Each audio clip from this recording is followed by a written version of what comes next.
obrigada. Eu tô morrendo de fome, olha a hora. Fechamento do ano. Como é que vai, netinho, bem? Ah, tá bem. Eu tô morrendo de fome, eu quero uma pizza.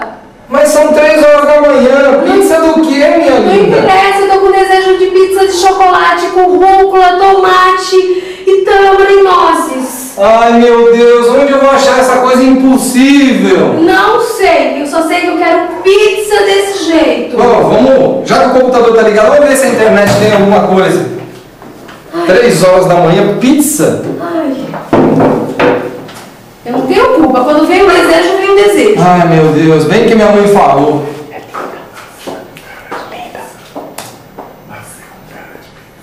Escuta, agora ver que o computador tá pedindo a senha. Não precisa que você não vai entrar. Linda.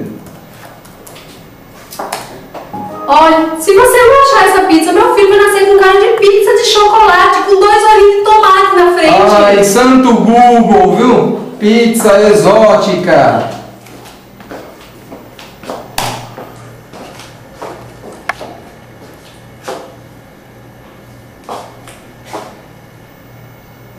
Pronto, corta aí.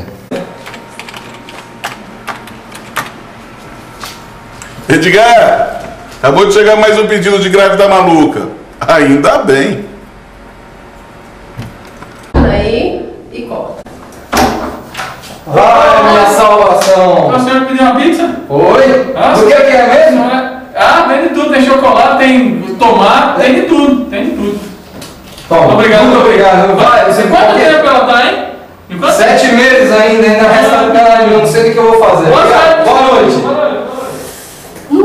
Agora corta que a pizza.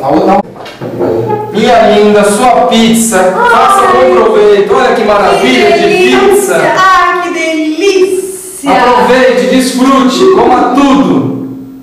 Corta. Peraí. Professor Ulisses, nós mostramos uma das razões para comprar no e-commerce, acharam impossível. Turma, com 5 GV Campinas. Um abraço, obrigado. Vale 4, hein? Capricha. Por favor! Ah,